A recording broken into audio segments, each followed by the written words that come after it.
Hello guys, welcome to my YouTube channel time to study and art. इस वीडियो में हम BHDC 132 के सेकंड ब्लॉक का सेकंड यूनिट कवर कर रहे हैं और ये बुक का 8 यूनिट है जिसका नाम है तुलसीदास का काव्य। इस वीडियो में हम तुलसीदास की भक्ति भावना और उनके भाव पक्ष की विशेषताओं पर डिस्कशन करेंगे। तो चलिए शुरू करते हैं।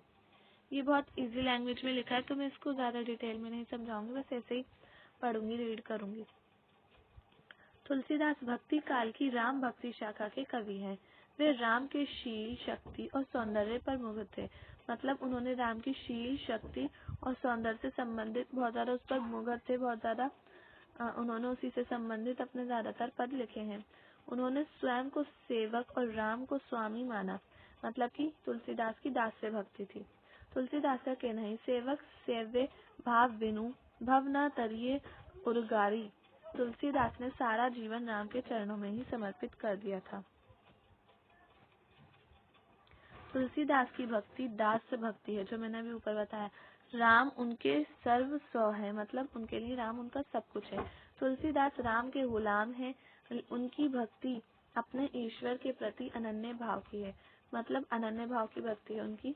उनसे ज्यादा, मतलब तुलसीदास के लिए उनके ईश्वर से ज्यादा मायने और कुछ नहीं रखता इस संसार में। वो उनके लिए सबसे ज्यादा महत्वपूर्ण है। तुलसीदास के लिए उनके ईश्वर यानी कि राम। मेघों के प्रति जो भाव चातक का है वही तुलसीदास का है।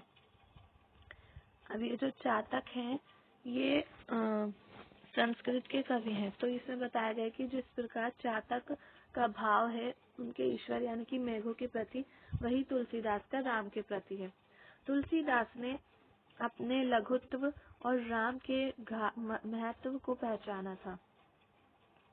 लघुत्व मतलब अपनी छोटेपन को छोटापन कहते हैं लघुत्व। मतलब उन्होंने कहा कि मैं छोटा हूँ, मेरे आगे राम बहुत ज्यादा महत्वपूर्ण है, बहुत ज्यादा महत्व है राम का, बहुत बड़े हैं राम उनके ईश्वर, और मैं उनके आगे कुछ भी नहीं हूँ। वो ये कहते हैं, वो घमंड नहीं करते अपने पर, इसलिए उनकी भक्ति भावना में दृढ़ता आ गई थी।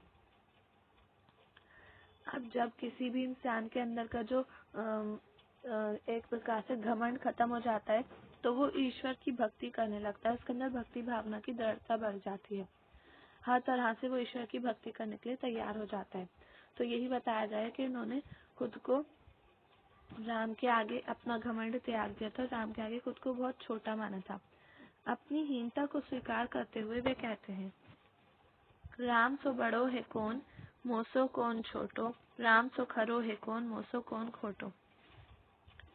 मतलब ये कहते हैं कि राम से कोई भी बड़ा नहीं है और मुझसे छोटा कोई नहीं है, और राम से मतलब खरा मतलब कि सच्चा नहीं है, और मुझसे खोटा कोई है ही नहीं, ये बताते हैं।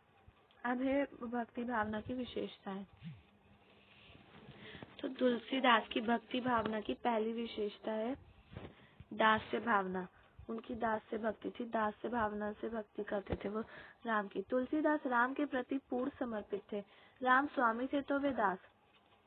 दास्य भक्ति वही होती है जिसमें जो भक्त होता है वो खुद को दास मानता है और ईश्वर को अपना स्वामी मानता है। दास होने के कारण उनकी भक्ति में दीनता है। अब जो खुद को दास मानेगा तो उसकी भक्ति में दीनता भी होगी, घमंड नहीं होगा। तो इसी प्रकार उनकी भक्ति में भी दीनता थी। वे अपने उद्धार की बात अपने ईश्वर राम से करते हैं। मतलब वे कहते हैं कि अपने ईश्वर से अपने उद्धार की बात करते हैं कि मेरा उद्धार हो जाए, मुझे मुक्ति प्राप्त हो जाए। तुलसी ने तो राम का ऐसा चाकर है, तुलसीदास तो राम का ऐसा चाकर है जिसने राम के दरबार में अपना पूरा पट्टा लिख रखा है। मतलब वे कहते हैं कि वे खुद को ही कहते हैं कि मैं राम का ऐसा नौकर हूँ, चाकर मतलब नौकर, ऐसा दास हूँ जिसने राम के दरबार में अपना पूरा पट्टा लिख रखा है। मतलब अपनी पूरी जो जीवन की जितनी भी बातें हैं वो सब राम को बता रखी हैं। अब दूसरी विशेषता है अनन्यता की भावना। तो इनकी भक्ति में अनन्यता की भावना थी। मतलब ये राम को अपना सब कुछ मानते थे, राम के अलावा इनका और कोई नहीं था, इनका मानना ऐसा था। तो यह अनन्यता की भावना। तुलसीदास राम के अलावा किसी और में अनन्य भाव नहीं रखते थे, वे राम को ही अपना सब कुछ मानते थे। तुलसीदास एक बार कृष्ण मंदिर में जाकर कृष्ण की मूर्ति के सामने बोले। अब ये कृष्ण की मूर्ति के सामने उनका एक दोहा है, वो बोलते हैं, कुछ बोलते हैं, ये मैं नहीं पढ़ रही हूँ। और श्री कृष्ण भी अपने जन्म के कारण रघुनाथ बन गए। तुलसी की भक्ति में दृढ़ता और एक निष्ठता है। वे सिर्फ अपने राम के बल पर ही विश्वास रखते हैं, मतलब वे किसी और के बल पर विश्वास नहीं रखते, इसलिए उनकी भक्ति में दृढ़ता और एक निष्ठता दिखाई देती है, एक निष्ठता की भावना है। अब तीसरा है इनका संपूर्ण समर्पण का भाव। राम के लिए इनका जो भाव था वो संपूर्ण समर्पण का था। इन्होंने राम के लिए खुद को समर्पित कर दिया था। तुलसी राम के प्रति समर्पित है।